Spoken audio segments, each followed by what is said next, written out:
Well, I think they're good. I think the public in Edinburgh asked us to focus on some really important areas to them. That included drug dealing, violent crime, antisocial behaviour, dangerous driving.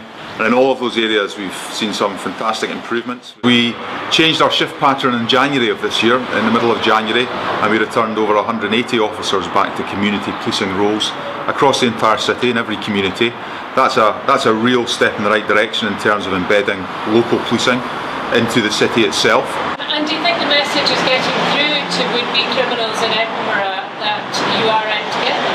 Well, I think it is. We work very closely with the Crown Office to target a small number of recidivist offenders that are responsible for a huge proportion of the crimes in relation to housebreaking across the city. So we're targeting them particularly, and over the year things did move in the wrong direction, but towards the end of the year, from November, December onwards, we put in place extra resources and started targeting them far more robustly. That made a big difference.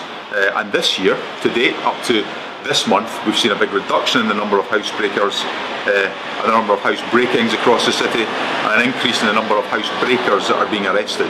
It seems that there's been almost a 40% increase in the number of stop searches that you've carried out here in Edinburgh. Why is that?